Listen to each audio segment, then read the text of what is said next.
Senhores telespectadores, o programa de hoje vai ser um programa diferente de todos os que eu tenho feito.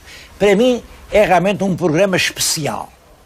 Logo este título, Fazer anos ao domingo. Reparem, é uma coisa que só nos acontece geralmente de 7 em 7 anos. Porque uma pessoa faz anos ao domingo, ou à segunda, ou à terça, mas de 7 em 7 anos faz anos ao domingo. E, portanto, pode vir toda a gente, podem vir os amigos, ninguém tem trabalho, é uma alegria fazer anos ao domingo. Meus queridos amigos, hoje, domingo, 3 de outubro de 1999, eu faço anos. Estou, portanto, a viver essa alegria de fazer anos ao domingo. É claro, o meu telespectador diz, o que é que eu tenho com isso? O senhor faz anos? Bom, o senhor não tem, mas eu tenho. E como sabem, eu procuro que estes meus programas se caracterizem por uma sinceridade completa. Eu só lhes digo o que sinto, o que está dentro de mim. E neste domingo, confesso, a coisa que realmente me domina é esta coisa comezinha e insignificante. Estar a fazer anos. É que não são uns anos quaisquer, não julguem que são assim uns anos anónimos, uns anos obscuros, não. Eu estou a fazer 80 anos. 80! Ei, o povo até diz, ou 8 ou 80. E o Junqueiro tem 80 anos, bem burrito, era aquela velha boleira que ia para o moinho, 80 aparece assim, com uma idade de Matusalém, uma coisa, 80, então, mas esse homem com 80 e ainda está para aí a falar. Meu querido e jovem telespectador, tudo é relativo, para vocês, que vão nos 20, nos 30, nos 50, 80, parece imenso. Pois vou-lhes fazer uma confidência. A mim, sabe-me a pouco. E para verem que 80 não é assim tanto, eu quis fazer este programa na companhia de um querido amigo, de um dos meus mais queridos amigos. Querido amigo pela família, ele é irmão da minha mãe. Ele chama-se José e é por ele se chamar José que eu também sou José. É o meu padrinho da pia batismal. Ora bem, o meu tio José tem mais 25 anos do que eu. E meio, se me dá licença.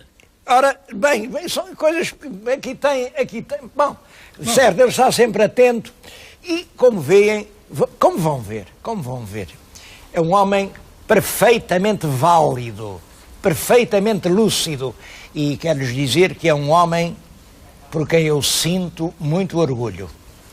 O meu tio é o José Maria Batista. Olhem, está aqui, tenho na minha frente. Ele não queria, mas eu enganei-o. Fui à gaveta, tirei isto e trouxe. Isto é a Legião de Honra. Bom, é dos poucos portugueses que têm a Legião de Honra. E tem a Legião de Honra porque esteve na Grande Guerra, esteve naquela tragédia foi o 9 de Abril, em que morreram milhares e milhares de rapazes da idade dele, ele viu-os morrer. Simplesmente, ele não fugiu. Ele a mim disse, não fugi, não julgues lá, foi por ser mais valente que os outros. Os homens são todos tão valentes uns como os outros. Eu o que tenho é vergonha. Tu estás a ver um português ali havia gente de todo o mundo, havia australianos, havia ingleses, havia neozelandeses, e eu punha-me a cavar, um homem tem vergonha, um homem não foge, um soldado não foge, e portanto só por isso é que não fugi, porque eu medo tive. Bom, creio que foi realmente assim, não é? Não foge, mas retira. Não Retirar é diferente de fugir. Claro. Bom, eu para mim penso assim, pronto. O homem retira, não foge. Mas foge é o assassino, é o ladrão, é o que fez qualquer... O tio não fugiu e, portanto, foi... Mas também não podia ir-se embora. Mas aí é que está. Porque eu fiquei ferido em pleno combate de 9 de abril. Ficou com uma bala na perna. Uma bala? Foi um cilhaço do braço esquerdo que andou cá, isso é que é engraçado. Perto de 40 anos, pequenino, cilhaço pequenino. Mas como tinha a perna direita, aqui na barriga das pernas, perfurada por um cilhaço grande, que cá tenho a cicatriz, não é? Agora já lá vão 80 e tal anos, já está quase por si. Bom, esta é que me incomodava. Quando ela teve uma dor grande, anula, outra qualquer mais pequena. E esta aqui não me incomodava muito, porque era um cilhaço pequeno. E cá ficou, e passados mais de 40 anos, saiu por si próprio. Tenho cá cicatrizes. Podia até mostrar se fosse preciso. Bom, é que lá isso acabou, portanto... Esta conversa toda é para me tornar assim um pouco importante. O senhor, eu não fugi. E não fugi. O homem não foge. Só foge aquele que tem razão para fugir. Eu não tinha razão. Um soldado, um militar não foge. Retira. E retira com calma. Agora a calma depende do sistema nervoso de cada um. Há uns que retiram mais depressa, há outros que retiram mais lentamente. Nisso eram os ingleses, ases, retiravam com calma. Formados não, em linhas 3, 4, coisa, por ali fora. O tio, como ficou lá, foi apanhado. Fui apanhado e depois fui a contar umas coisas engraçadas e que me dão o direito, daquela época, de eu considerar os ingleses, bem, não eram todos, não é 1, 2, 3, 4 homens que mostram verdadeiramente o temperamento de um povo. Mas, de maneira geral, a gente tira conclusões para aquilo que vê, não só em patriotismo, como em camaradagem. E a camaradagem, para mim, é uma coisa muito importante, Seja no nosso serviço, seja na tropa, seja onde for. Porque nós somos todos iguais. Foram os ingleses que realmente Bom, isso agora era uma conversa. Permitiram que ficasse vivo, não é verdade? Bem, eu fiquei vivo, devo a mim próprio, porque sempre fui muito cauteloso. E, quando fomos para a guerra, serviram-nos um penso individual. E eu fiquei ferido, eu comecei a lavar as grebas, claro, andava coisa, e comecei a ver o sangue aqui aos borrotões. Pus para cima e tinha uma ligadura também, o penso. E pus a ligadura, é claro, a ligadura ia supor, e pronto, por fim não dava. Mas eu, porque sempre tive muito cuidado em conservar aquilo que se deve conservar, máscara, capuz, etc. Quando foram chegados, etc. Tirei o adesivo, tirei dos bocados, rasguei ao meio, uma chapa de cada lado, amarrei novamente e o sangue parou. Porque eu tínhamos veído em sangue. Não? Isto não tem nada de especial. O que tem de especial é que se estou vivo, devo a mim, mas também aos ingleses. Porque os ingleses, dois soldados, de uma maneira geral, os ingleses, claro. Eles, socorreram, não me socorreram. E eu a retirar, eu chamei-os, eles, perguntaram os portugueses. Bom, o meu tio não quer contar, mas o que acontece foi que 2 soldados ingleses obrigaram os fugitivos portugueses a parar junto daquele ferido e a tomar conta dele e assim de salvar uma vida. São tristezas, já lá vão, isso foi há 80 anos, já não. O meu tio, claro, com 105 anos, pode-se considerar testemunha de um século completo. E, portanto, eu vou-lhe fazer uma pergunta para o tio José. Este século que vivemos foi um século bom ou foi um século mau? Para mim, para falar com franqueza, foi bom e foi mau. Foi bom porque foi até 2/3, pelo menos, do século que eu tive a minha mocidade, a minha infância, etc., não é? Mas a vida era gostosa nesse tempo. Não havia as coisas que há agora, não havia essas reformas, essas... Bem, mas havia disciplina, havia ordem, havia coisa. Foi mau, porque, como disse, portanto, havia dificuldades na vida. Os ordenados eram baixos, muito baixos, etc. É assim, pronto. Mas isto toda a gente conhece e escuta estar a explanar coisa. Hein? Portanto, bom e mau, claro. E é claro que é uma pergunta que faço a todos os telespectadores, é a altura de deitarmos balanço ao século que vivemos. Estou a falar a muita gente que já também tem idade e que assistiu a muita coisa. Estou a falar a gente muito nova que só viveu, enfim, a última parte do século, quando as grandes mudanças já estavam dadas. Bom, e esta é uma pergunta. Quais foram as grandes mudanças do nosso século? É claro, há grandes mudanças materiais que toda a gente vê. Qualquer pessoa sabe. O betão armado, as primeiras construções de betão armado em Portugal são cerca de 1900. O betão armado permitiu fazer casas completamente diferentes, cidades diferentes. O aspecto das cidades alterou-se completamente com o betão armado. O petróleo, o nosso século é o século do petróleo. O petróleo deu a gasolina deu os transportes dos automóveis, e os automóveis, evidentemente, também mudaram o aspecto do mundo. Bom, mas o petróleo é só um aspecto de uma coisa muito mais importante. É a energia. Olha, enquanto começou o século, é claro que já havia energia elétrica, mas pouca gente tinha luz lá em casa. A energia elétrica aparece nas duas últimas décadas do século XIX, mas o nosso século é que é o grande século da eletricidade até aos anos 50 e depois o século da energia nuclear de então para cá. E reparem, com essa energia, o mundo ganhou uma força que não tinha. Pode-se dizer que hoje uma só central termonuclear produz mais energia num dia que todos os músculos do homem durante o ano inteiro. E como é a energia que trabalha, com mais trabalho há mais riqueza.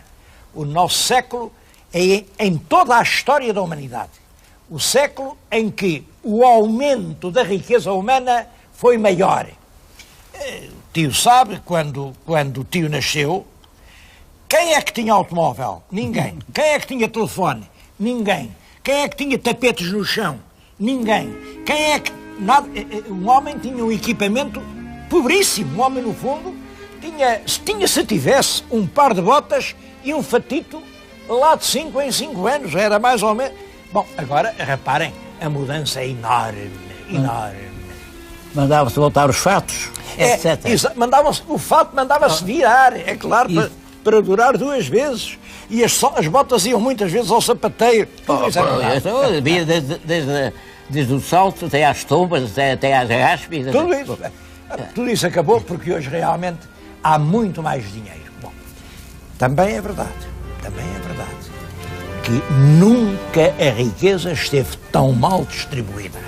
O século XX é um século em que, ao mesmo tempo, aumentou em flecha a riqueza dos países ricos e desceu até abismos inconfessáveis a miséria dos países pobres. Eu acho que nunca houve tanta desigualdade no mundo. Isto são mudanças que se veem. Também há as grandes mudanças políticas. O aspecto do mundo é completamente outro.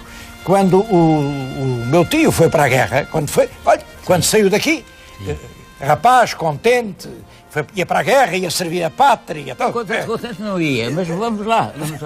Também não ia muito triste. Também não é claro. Eu sabia para o que ia. Era o tempo dos impérios. Nessa altura, no mundo, havia o Império Germânico, com o Kaiser, que queria dominar o mundo. Havia o Império Britânico, com o rei de Inglaterra, que, apesar do Lloyd George, da sua simpatia pelo Lloyd George, eles também queriam dominar o mundo. Havia o grande Império Austro-Húngaro, o último imperador... E o último imperador foi morrer à Ilha da Madeira. Havia o Império Russo, o Império do Czar, e havia o Império Otomano, que era o Império Turco, que ocupava uma grande parte da Europa. Era o tempo dos impérios. Bom, tudo isso acabou. Bastou um século para isso tudo acabou. Os primeiros impérios, o Império Otomano, Russo, Alemão e Austro-Húngaro, acabaram com a sua guerra. O senhor com a sua guerra acabou com os 4 impérios. Bom, e o 5º Império, o Império Germânico, acabou com a Segunda Guerra Mundial. O centro político do mundo deixou de ser Europa e passou para a América. Essa mudança política é extremamente importante. Hoje o mundo, pode-se pôr a questão, quem governa o mundo já não é a Europa, é claro. Isso provocou na Europa um movimento de resistência e a União Europeia que hoje também modificou, a União Europeia modificou muito o mundo, modificou as soberanias, modificou os governos, modificou a forma de governar. É uma maneira da Europa conseguir sobreviver contra o poder do dólar. Mas no plano político houve outra mudança que é muito importante. É que quando o meu tio era jovem, ainda se discutia isto. Quem deve governar um país? Quem governa o país? E havia 2 maneiras de pensar. O país deve ser governado pelos melhores, as elites. A outra maneira era, o país deve ser governado pelos mais numerosos, pelos que têm maior número de votos. É claro que isto das elites, os melhores, quem são os melhores? É claro que o melhor sou eu, pois então não é evidente, o melhor sou eu. Mas o meu telespectador está-me já daí a dizer, não és tu, o melhor sou eu. E cada um acha que é o melhor. E portanto, é claro, os melhores são os operários, são as classes trabalhadoras. Não, os melhores são os ungidos de Deus, são aqueles que Deus escolheu. Não, os melhores são os fidalgos, são os aristocráticos, são os que têm sangue azul nas veias. Não, os melhores são os que têm maior conta no banco, são os banqueiros. E não há maneira da gente chegar à conclusão de quem é o melhor e, portanto, isso era uma origem constante de guerra e perturbação. Ora bem, o nosso século, na segunda metade, triunfou realmente este critério. É possível que os que são mais, às vezes, não sejam melhores, mas é a única maneira de chegarmos a um acordo. Contam-se as vontades e governa a maioria. Isso chama-se democracia. Penso que o nosso século é o século do triunfo da democracia, é claro, na Europa, nos países ocidentais, porque, e na América, porque no terceiro mundo estas tentativas de introduzir a democracia ainda estão, ainda estão numa fase muito difícil.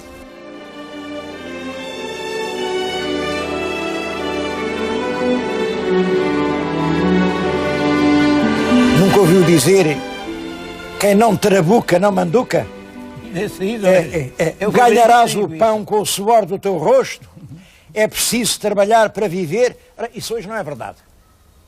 Essa coisa do suor do rosto não serve para nada. Quem suar muito podem crer que come pouco. Hoje, quem come mais trabalha pouco. Hoje o trabalho já não tem importância. O que é importante é o dinheiro. Essa é uma mudança extraordinária, mas deu-se isso. E a civilização do trabalho, que era a sua, trabalhava todo o dia. Eu lembro-me, porque eu era afilhado. E eu lembro-me muito com isso. Lembro-me. E a gente aprende muito quando é garoto. E com a sua maleta e almoçar na casa da avózinha, tudo isso. Trabalhava-se de manhã à noite. Trabalhava de manhã à noite. Hoje já não é assim. Hoje não é assim. Hoje estamos na civilização do lazer. E o lazer fez surgir 2 das realidades mais importantes do nosso século. O desporto move multidões, o desporto. Há milhões e milhões de pessoas a ver uns rapazes dar uns chutes numa bola. E o turismo. Hoje há dezenas de milhões de pessoas a viajar para se divertir. O turismo. São 2 realidades do século XX que resultam do lazer. E é muito importante isto. Isto não se vai atenuar.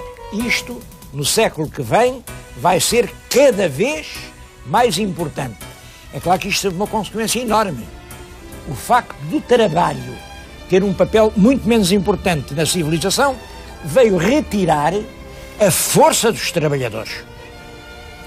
Os trabalhadores que em 1900 podiam dizer a sua vontade e impor as ditaduras dos trabalhadores, no fim do século, a verdade é que quem trabalha são os computadores, são as máquinas, e quem manda nas máquinas são os donos das máquinas. E isto provocou a ditadura do dinheiro, a ditadura do dólar. Eu acho que quem hoje governa o mundo é o dinheiro. É claro que há muitas outras coisas importantes. É evidente que a energia nuclear foi muito importante, com a bomba atómica, por exemplo, e tudo isso tem importância. É claro que o poder ficou aliado ao dinheiro e também isso tem um efeito, é que quem tem o poder tem o dinheiro e tem muita maneira para convencer os outros. Apareceu a propaganda, apareceram os grandes meios de comunicação, as opiniões são fabricadas à custas de milhões de dólares e, de certo modo, os homens, muitos homens, deixaram de ser capitães da sua própria alma. Hoje a opinião é explorada como um filão de ouro. Bom, estas são as minhas ideias da mudança do mundo no nosso século, mas há muitas outras opiniões, são todas tão boas como a minha, e sobretudo não me esqueço de uma coisa: os meus queridos telespectadores estão emocionados, não é com esta minha arenga, não, é com a presença de um homem que vai entrar no 3º século da sua existência. Mas vai entrar, e que mantém toda esta lucidez e toda esta inteligência. E, portanto, são as palavras dele que querem ouvir. Tio José, diga-me agora, para si, quais foram as coisas boas e as coisas más deste século que é que está a acabar? A vida está de tal maneira que é difícil conseguir-se que a mensagem seja realmente realizada. Mas eu, para mim, porque várias pessoas já me têm perguntado o que é que você faz ou fez para chegar a essa idade? E eu digo sempre, olha, não seja invejoso, não seja ambicioso. É claro que a ambição e a inveja têm limites, e todos somos mais ou menos ambiciosos e invejosos. Mas quando ultrapassa um certo limite, pronto, acabou-se. Olha bem. E é preciso, veja-me outra vez, a honra, a pátria e a família. São 3 palavras que estão cá no meu coração. Honra, pátria e família. O que é honra? A honra, basta, a palavra honra por si diz tudo. O que é honra? Olha, é de tal maneira que é uma honra termos honra. Está tudo dito. É honra termos honra. Não tem outra explicação. A pátria. Isto é uma mulher, a pátria está no terreiro de passo. Bom, isto referindo a certas pessoas e tal. Está no terreiro de passo. Não, a pátria é a casa. Isto é o que eu estou a pensar. A pátria é a casa de nós todos. E a casa de nós todos é a pátria. E a família, evidentemente, são os portugueses. Portanto, eu quero enviar um grande abraço. Abraço esse que é transmitido por pensamento a todos os portugueses, sem exceção. Um abraço e desejo-lhes muitas venturas, muitas felicidades. Mas eu também sou exigente. Também sou ambicioso, um bocadinho ambicioso. Qual é a ambição? Não é inveja, é ambição. É ser compensado um pouco desses meus desejos que quero distribuir, aos meus compatriotas. E aqui é que está a coisa. É acompanharem-me em pensamento com um abraço efusivo, um abraço sincero, com grande grado de Viva Portugal! Tenho dito. Muito obrigado. Muito obrigado, muito obrigado. Como veem, ele é mesmo meu tio. É o tio a quem eu saí.